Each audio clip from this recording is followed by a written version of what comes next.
Hi everyone, this is Deb Tim and welcome to my channel.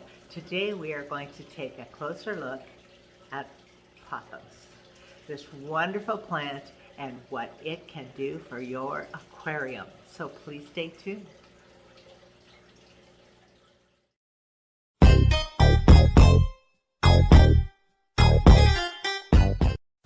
We are going to have a close look at the wonderful pothos plant in Boomer's aquarium. This beautiful leafy vine can grow up to 40 feet long in the wild and almost as long indoors. I would have to say pothos is one, if not the most popular houseplant, finding its way into our aquariums as well. This plant is extremely beneficial as it has the ability to purify toxic air in our homes. It grows quickly and it's very easy to propagate. Now people are adding it to their aquariums as well. Pathos will also purify aquarium water. This plant absorbs nitrates and nitrites, using them as a source of nutrients. The difference is the rate of absorption a pothos plant produces is far superior than all other houseplants. If you have nitrate issues in your aquarium or see your fish listless without appetite, it could be as simple as nitrate poisoning. Add a shoot of pothos to your aquarium and you will be amazed how quickly the nitrate issue rectifies itself. Many fish prefer shady areas and hiding places.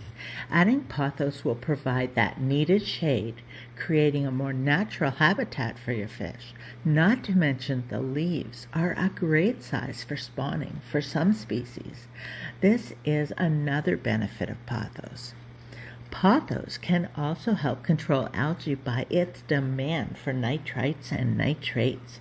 Consuming these leaves little for the algae to feed on and grow, eventually killing off the algae. Many fish keepers keep pothos shoots in their filters or just the ends of the shoots hanging in the tank. This is a great way to use pothos to establish and keep your aquarium naturally healthy without chemicals or additives. Although few people realize you can fully submerge the entire plant and gain even greater benefits. No, pothos is not an aquatic plant. Yes, it can be submerged and do very well. In Submerging Pothos, as you can see I have here in my aquarium, there is no risk to your fish. Do you actually think I would risk the health and safety of Boomer or any of my fish for that matter? Pothos planted underwater helps in aerating the water column. How, you may ask? During the process of photosynthesis, the plant consumes the carbon dioxide given off by the fish, then releasing fresh oxygen into the water. We all know oxygen is a vital component to a fish's survival and overall health. In saying all of this, I am speaking from experience, my own experience. I have used pothos in my aquariums for years. Some do believe pothos is poisonous if ingested, but it's not. It does have some mildly toxic properties that will leave a burning sensation on your tongue for a short period of time. Suffering this symptom or possibly a tummy ache is all that might be experienced. This is the plant's defense against being eaten. I don't like to use pothos in my aquariums that home plant eaters. I find any live plants, whether aquatic or not, will quickly look ghastly if in a tank with plant-eating fish. Again, speaking from experience, the toxic properties are not enough to keep plant-loving fish from eating them. I have had them in my pond tubs where my goldfish have eaten them right down to the stalk. My silver dollars also eat them with gusto, not seeming to be affected by the toxins in the plant at all. As you can see, I have the pothos anchored by using tubing clips. The only reason I do this is it's a bare bottom tank and there's nothing better to secure it than the clips. Planting the pothos directly into substrate has benefits as well. It helps to hold the substrate in place as they develop a wonderful root system. Being a heavier plant, diggers aren't able to move the pothos around as easily. The roots also encourage and increase the anaerobic process, which simply is the process where microorganisms break down biodegradable material where there is no oxygen.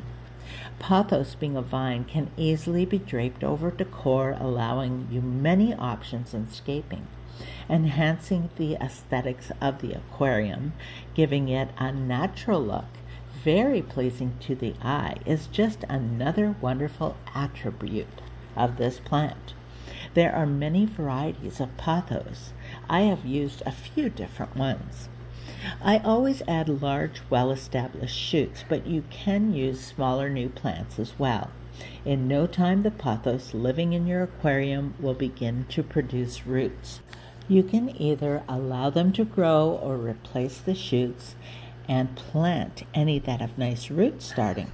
In Boomer's tank here, I like to replace his pothos every month or so.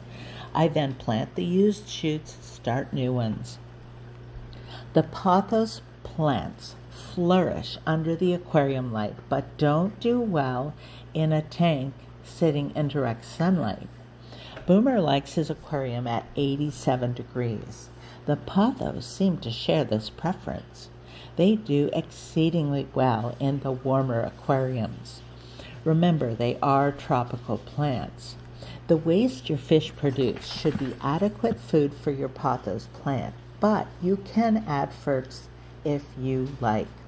I have never found my pothos break down and melt. In the event that your pothos is dying off, melting, or breaking down, it is more than likely the light source. The plants will begin to break down in direct sunlight. I can't say enough about the wonders of pothos.